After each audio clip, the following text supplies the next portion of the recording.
May mga pagkamatay na hindi nailibing ng maayos. May mga kaluluwa na hindi nagpapahinga sa kapayapaan sa lupa. At may mga sumpa na nagsisimula sa hindi inaasahang lugar, ang morgue ng isang maliit na bayan.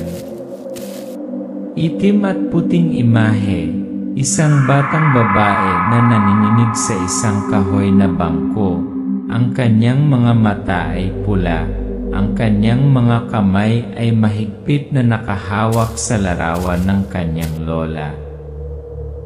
Nagsisimula ang kwentong ito sa isang mainit na hapon ng si Sayong, isang 21 anyos na babae, ay nakaupo sa tabi ng bangkay ng kanyang pinakamamahal na tao sa kanyang buhay. Sa malamig na silid, tanging amoy ng mga kemikal, hubong ng mga langaw ang naroon at mga mata ng isang lalaki, pinagmamasdan siya mula sa kadiliman. Bahagyang nanginginig ang imahe habang lumiliwanag ang mga mata ng lalaki. Ito ay si Toto, ang embalsamador ng bayan. Sino siya? Isang mabait na tao. Isang one-sided lover. O isang hayop sa balat ng tao, naghihintay lamang ng pagkakataong mapunit ang mga huling piraso ng kanyang pagkatao.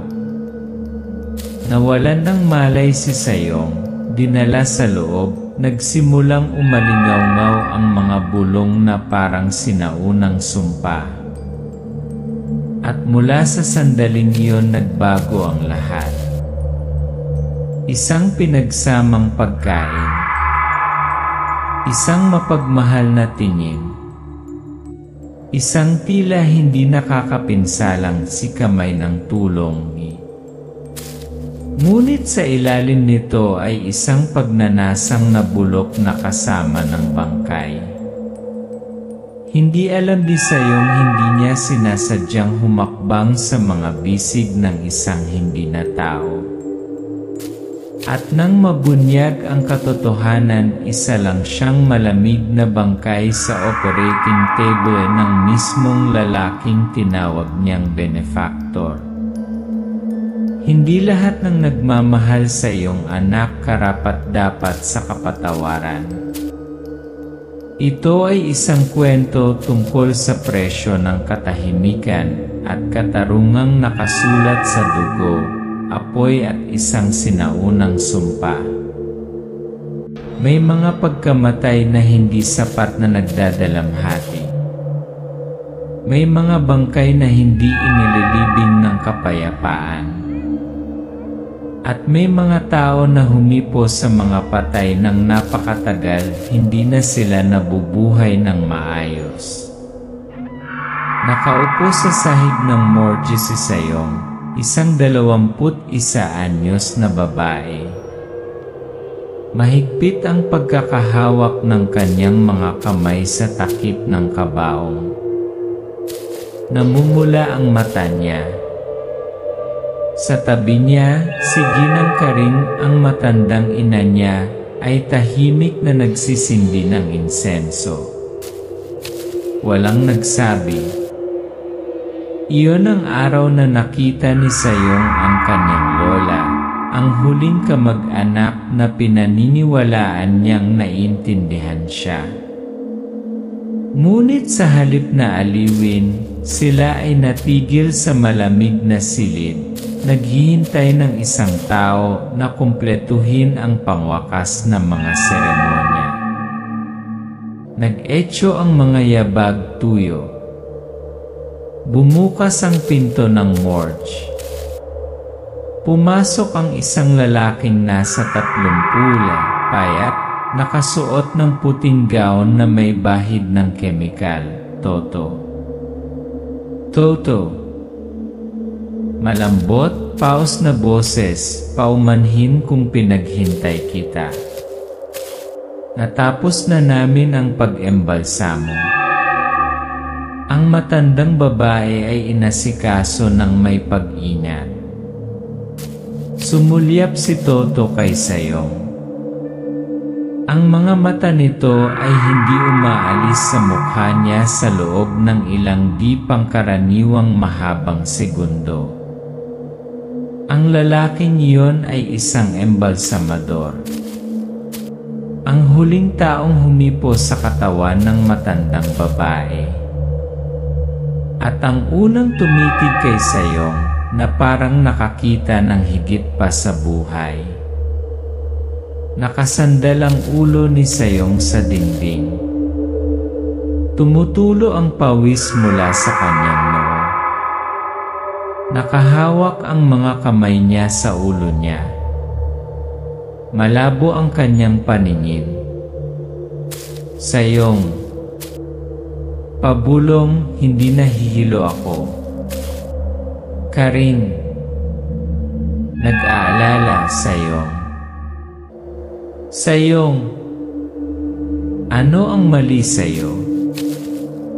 Babagsak si Sayong. Nataranta si Karing. Susugod si Toto, lumuhod sa tabi niya. Toto, calmly, overly professional, malamang pagod na pagod. Hayaan mo akong. Mabilis niyang inalalayan ang ulo ni Sayong, marahan niyang idiniin ang kanyang kamay sa kanyang liig na parang sinusuri ang kanyang pulso. Ngunit ang kanyang mga mata ay tahimik na nakatitig sa kanyang liig, balikat, maputlang puting balat. Tahimik na hinila ang kanyang manggas pataas. Sa maasikasong pangangalaga na yon may mali. Hindi ito kabaitan. Ito ay isang labis na pananabik pinigilan ng isang mabait na hitsura. Nagising si Sayong, gumagalaw ang kanyang mga labi. Sayong, mahinang tubig, bigyan mo ako ng tubig. Inabot ni Toto sa kanya ang isang basong tubig. Pagkatapos ay binuksan ang kanyang bag, inilabas ang isang maliit na backpack. Nasa loob ang tanghalian. Toto, nagdala ako ng pagkain. Dapat kang kumain ng isang bagay upang mabawi ang iyong lakas. Akin ito, ngunit kailangan mo ng higit pa. Titignan siya ni Sayong, nag-aalangan, pagkatapos ay kukunin. Kinain niya ito ng buong kasakiman. Tahimik na nanonood si Toto, ngunit nakatutok ang kamera sa kanyang mga mata. Kumikinang, hindi sa emosyon, ngunit may kakaibang pananabik. Minsan, ang pinakamapanganib na tao ay hindi ang may hawak ng kutsilyo. Ngunit ang nagbibigay sa iyo ng pagkain kapag ikaw ay pinakapagod, malungkot at desperado. Isinandal ni Sayong ang ulo sa dingding, kalahating nakapikit ang mga mata, nagpapasalamat kay Toto. Bumalik si Karing sa bag ng pagkain na binili mula sa labas. Karing, ha? Kamusta ka na? Sayong, I'm better now, buti na lang nakatulong si Kuya Toto. Toto, magalang, wala lang, Miss Aling Karing. Ang iyong anak na babae ay kailangang magpahinga, siya ay pagod ngayon. At kaya ang estranghero ay pumasok sa kanilang buhay, tulad ng isang tagapagligtas. Ngunit walang nakakaalam, ang taong iyon ay isang siruhano na nakabalakayo sa puting Amerikana ng kabaitan. May mga taong hindi pa tinitingnan ng maamong mga mata sa buong buhay nila. Ang isang pagpindot, isang pasasalamat kung minsan ay nagiging isang bagay na nagpapakapit sa kanila na parang baliw. At kapag ang pagnanasang iyon ay lumagpas sa threshold, hindi na ito pag-ibig. Ito ay pag-ari. Naglalaba ng damit si Sayong sa harap ng beranda. Nagdala si Toto ng isang supot ng bigas, isang bote ng mantika, at ilang kahon ng gamot para sa sipon. Toto, magalang, napakaputla mo ngayon. May bagong bigas ngayon sa palengke, bibili ako para sa'yo. Tumingin sa kanyang ina, Aling Karing, narito ang gamot sa ubo, tandaan na palagyan itong inumin. Karing, nag-aalangan ay maraming salamat, Toto. Pero bakit kailangan mo pa akong pahirapan? Mahinhin, umiti si Toto. Ngunit nang tumalikod si Karing, hindi umalis ang mga mata niya kay Sayong, parang nakatingin sa isang manika na nabili. Nagsimulang makaramdam ng kakaiba si Sayong, ngunit dahil sa pasasalamat, ngumiti siya ng mahina, sinusubukang maging magalang. Tungkol naman kay Ginang Karing, sa una ay nag-aalangan, ngunit patuloy na dumarating ang mga regalo na unti-unting napatahimik. Bandang hapon ay bumalik si Sayong mula sa palengke. Nagkataon na lumitaw si Toto. Toto, Sayong, naglakad ka na naman ba ng ganun kalayo? Sa susunod, hayaan mo akong ihatid ka. Nag-aalala akong mapapagod ka. Sayong, ay okay lang kuya. Sanay na ako. Toto, pinigilan ng boses, gusto ko lang naligtas ka. Hindi na naman tayo strangers, di ba? Hindi bumitaw si Toto sa tuwing mumingiti si Sayong, kahit dahil lang sa kagandahang loob, tinanggap niya yon bilang hudyat. Nilikha niya para sa kanyang sarili ang isang pag-ibig, isang pangitain ng kaligayahan. Pero sa kwentong iyon, supporting character lang si Sayong na walang karapatang tumanggi. Pumupunta si Sayong sa palengke kasama si Atan, ang kanyang malapit na pinsan. Nagtawanan sila, nagbibiro. Nakikita ni Toto mula sa malayo.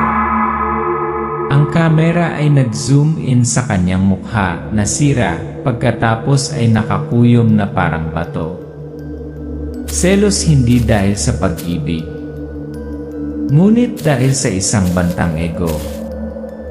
Ang isang malungkot na tao tulad ni Toto ay hindi matanggap na mapalitan. Sa gabi, nakahiga si Toto sa sahig, hindi binubuksan ang ilaw. Sa kanyang kamay ay isang larawan ni Sayong at isang karayom sa paglilibing. Bahagyang tinutusok niya ang kanyang daliri. Tumutulo ang dugo. Bahagyang umiti. Toto, bulungan. Hindi ka nila ilalayo sa akin. Ikaw ang unang taong humawak sa akin noong ako ay nasa pinakamahina na ako. May karapatan ka. Ang nakaraan ni Toto, isang inabandonang bata, na nakatira kasama ang katawan ng kanyang ina sa loob ng 3 araw bago ito natuklasan ng isang tao. Ang kamera ay kumikislap na parang ginulo-gulong memorya, kumikislap na liwanag. Mga bangkay, langaw, nanginginig na kamay ng mga bata. Mula noon, lumaki si Toto sa morgue, sa gitna ng amoy ng formalin at bangkay ng tao. Ang unang pag-ibig ni Toto ay isang bangkay.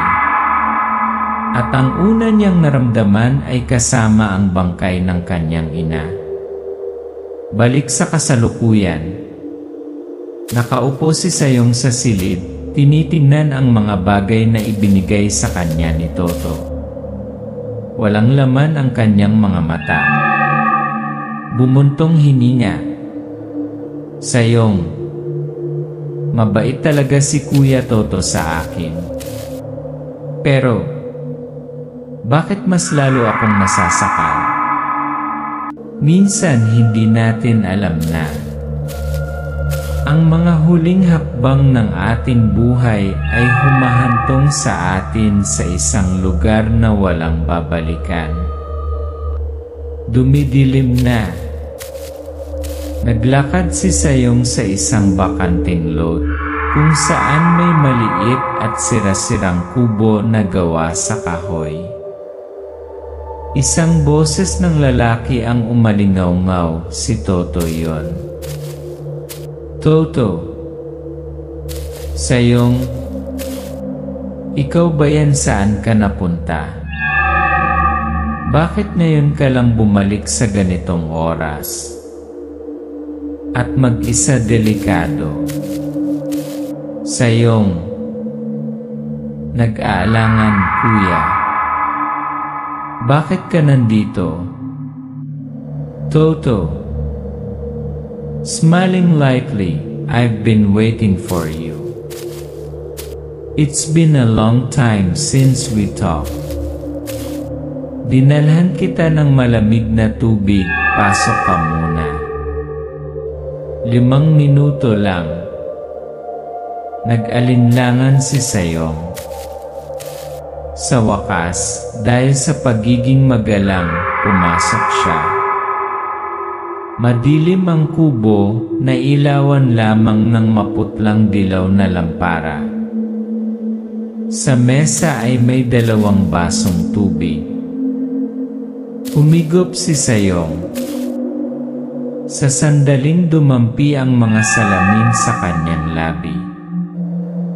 Nagsimulang lumabo ang mundo ni Sayong. Ang bawat sinag ng liwanag sa kanyang mga mata ay sinasakal ng hindi nakikitang likido at ang magiliw na kamay ng Grim Reaper. Bagsak si Sayong. Puspos-puso ang kanyang paghinga. Ang kamera ay kumukupas, nag-iwan na lamang ng tunog ng punit na tela, tunog ng mga paa na nakaladkad sa sahig, isang nakakatakot na bulong. Toto, pabulong.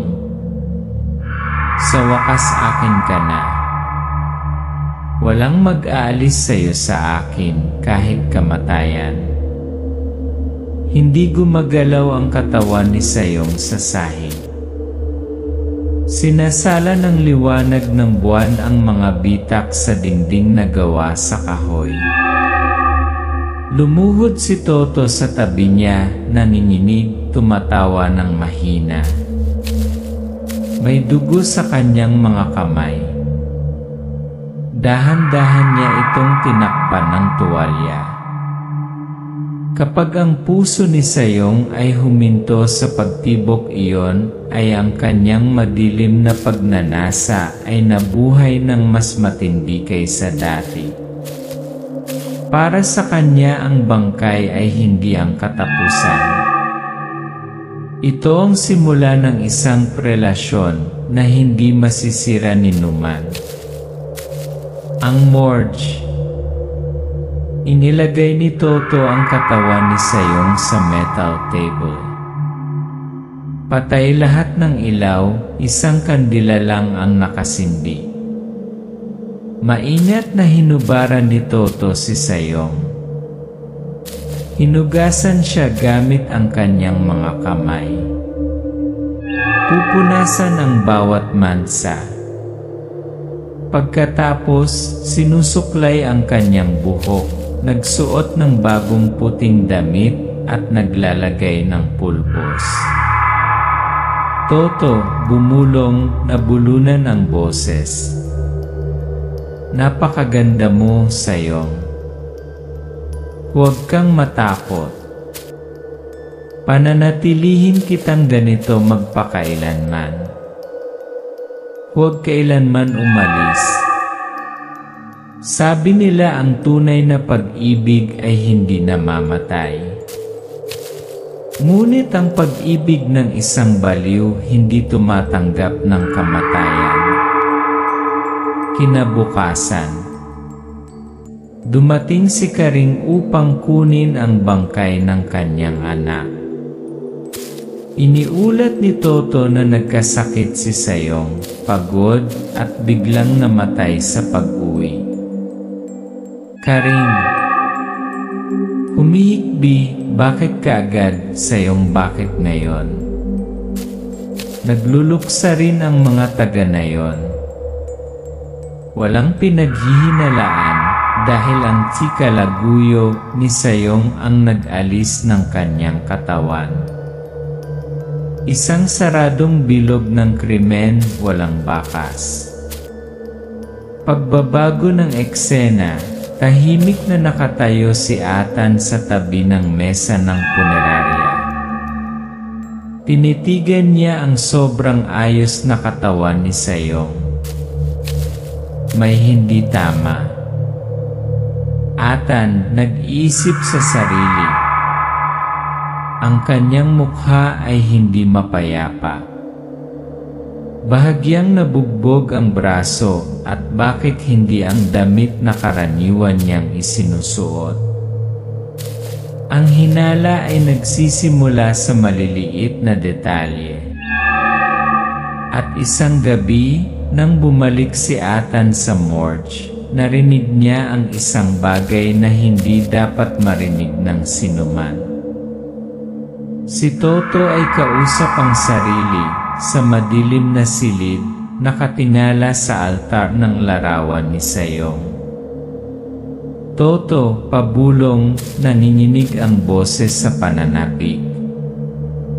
Gusto ko ang paraan ng pagsisinungaling mo. Hindi ka nakikipagtalo, hindi ka umalis. Pag-aari mo ako. Bago ka kainin ng uod, natikman ko na ang lahat. Atan sa labas ng pinto, natigilan. Dilat ang mga mata. Tumibok ang puso. Umatras siya, tinakpan ang bibig, bumagsak ang mga luha sa galit. At mula sa sandaling iyon alam ni Atan. Siya ay hindi lamang nahaharap sa pagkamatay ng isang mahal sa buhay. Ngunit isa ring halimaw na nakabalakayo bilang isang buhay na tao. Tumingala si Atan sa langit. Umihip ng malakas ang hangin. Binulong niya ang isang pangako sa kanyang namatay na kapatid na babae. Atan, rest in peace, Sayong. Kakaladkarin ko ang katotohanan ito palabas ng kadiliman. Kahit na kailangan kong pumunta sa impyerno. Mayroon pa bang mas masakit kaysa sa paglilibing sa sarili mong anak na babae? Mayroon pa bang mas mapait na hinanakit kaysa malaman na siya ay patay na at hindi pa rin pinatawad? Atan, tumutulo ang luha, bumulong sa tainga ni Ginang Karing tungkol sa kasuklam-suklam na pag-amin ni Toto. Atan, tiya, narinig ko lahat. Siya yon. Siya ang gumawa niyan kay Sayong kahit noong wala ka ng buhay. Tahimik si Elrea Karing, dilat ang mga mata, lumalabas ang mga ugat sa kanyang mga pulso. Umatras siya, humakbang papasok sa bahay. Mula sa isang lumang kahoy na dibuhista, inilabas niya ang isang kahon na binalot ng pulang tela. Pagbukas nito, mga anting-anting, itim na sinulid, isang garapon ng mga tuyong insekto, at larawan ni Sayong noong bata pa. Minsan na siyang nanumpa na hindi na niya muling gagamitin ang kapangyarihang iyon. Ngunit ang katahimikan ng batas ay pinilit siyang bumalik sa anino na minsan niyang tinanggihan. Ang propesyon ng isang mambabarang, isang taong kumokontrol sa sakit sa pamamagitan ng pangkukulam at mga insekto. Ritual scene, hating gabi, nakalock na kwarto. Oktagon na iginuhit na may dugo ng manok sa sahig. Si Evrea-Karing ay umaawit sa sinaunang Bisaya. Gumagapang ang mga insekto, nabasag ang mga garapon. Nag-zoom in ang kamera sa kanyang mukha, tumutulo ang pawis, pulang dugo ang mga mata. Karing panalangin. O mga espiritu ng ninuno o mga mapaghiganti na insekto, halika, kainin siya mula sa loob palabas. Ipaalam sa kanya kung ano ang pakiramdam ng may nagmamay-ari, tulad ng ginawa ng aking anak na babae. Umaga. Nagising si Toto na may panimula, pawis, basang-basa ang damit. Umuungol siya habang hawak ang tiyan. Ibinalik ang mga mata. Toto. Sobrang lamig. Sobrang makati. Talon siya, hinubad ang short. Nag-zoom in ang kamera sa kanyang balat, mga paltos, maliliit na bulit na lumalabas mula sa mga butas, pagkatapos ay gumagapang sa kanyang bibig, tainga. Siya ay sumisigaw. Ang kamatayan ay hindi dumarating ng kasing bilis ng isang hiwa ng kutsilyo. Dahan-dahan itong dumarating parang isang kuyog ng mga insekto na kumakagat sa bawat sel. Parang kabaliwan na pumapasok sa utak na nagiging dahilan upang mabuhay ang salarin sa walang katapusang paghihirap. Tumingin sa salamin si Toto, maitim ang mata, basag ang bibig, isa-isang nalalagas ang ngipin. Tumawa siya sa gulat. Toto, bulungan, baliw. Sayong ikaw ba yan? Nandito ka pa, gusto mo akong yakapin, di ba? Lihim na sinusundan ni Atan si Evrea-Karing. Nakita niya itong gumagawa ng bagong ritual. Sa pagkakataong ito ay orasyon ng pagpapasakit. Isang masakit na sumpa na hindi hahayaang mamatay ang target. Pumasok si Atan. Atan. Kya, itigil mo na. Hindi natin kayang gantihan ng masama ang kasamaan. Karing mahinang umungol.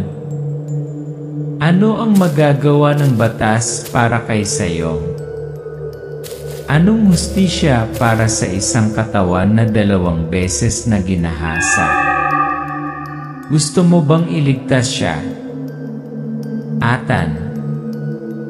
Hindi naman sa gusto kong magpatawad, pero paano kung maging halimaw din tayo?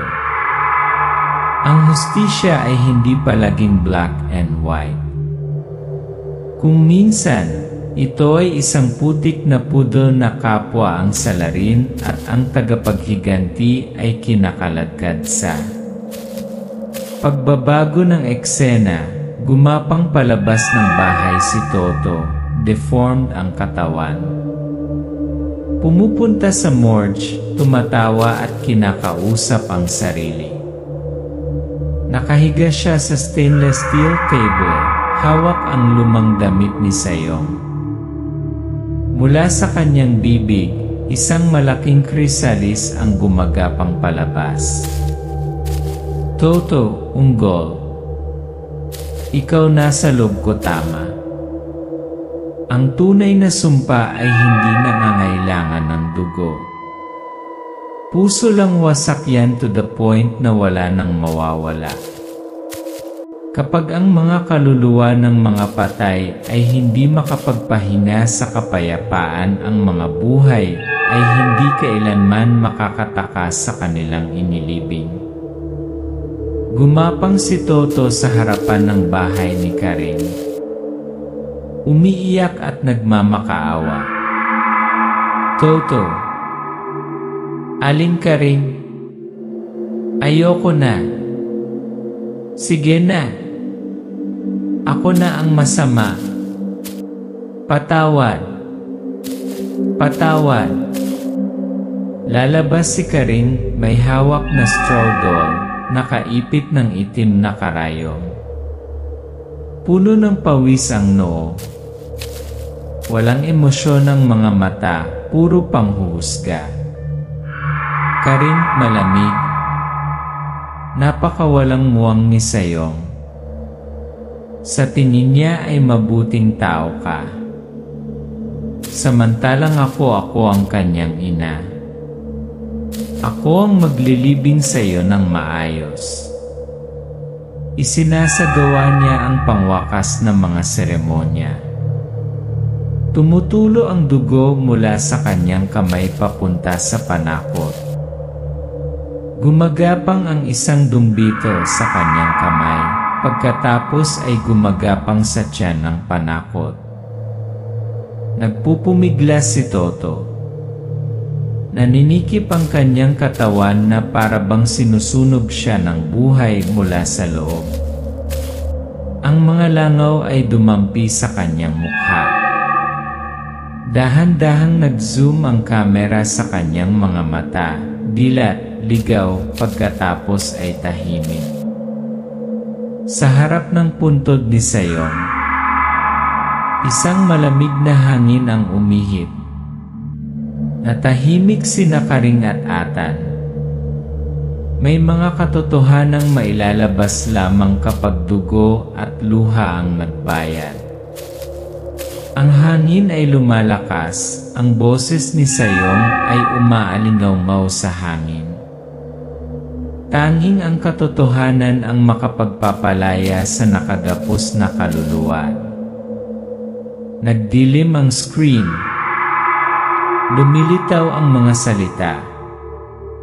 Ang pinakakakilakilabot na mga bagay ay hindi nagmumula sa mga patay, ngunit mula sa mga buhay na nasa anyong tao.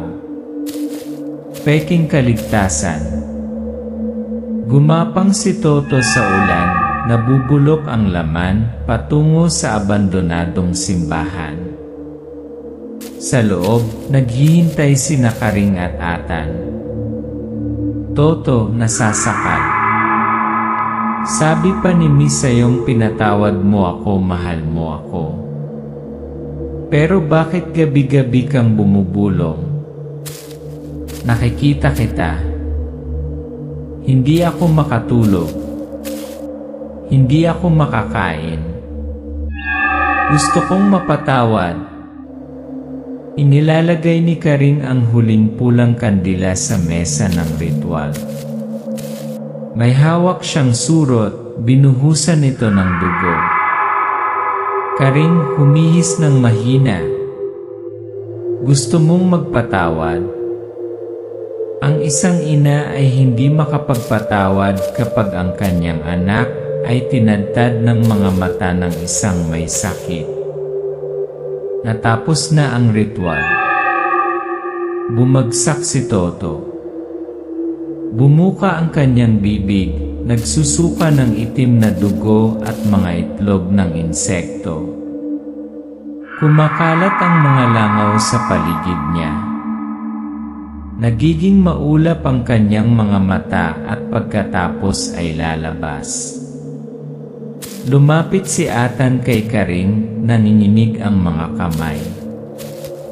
Atan, tiya may hustisya pa ba pagkatapos nito? Karing, walang hustisya, kapayapaan lamang. At si Sayong ay tunay na nalilibing. Umiihip ang hangin sa sementeryo. Ang mga sanga ay nanginginig ng mahina. Umaalinggaw ang boses ni Sayong sa di kalayuan. Ang katahimikan ay hindi pagpapatawad at ang hustisya, kung minsan, ay nagmumula sa nakaligtas. Ang kamatayan ng wakas para sa mabuti, ngunit ang simula ng kadiliman para sa masasama. Yan ang cycle ng reincarnation niyo ay hindi matapos.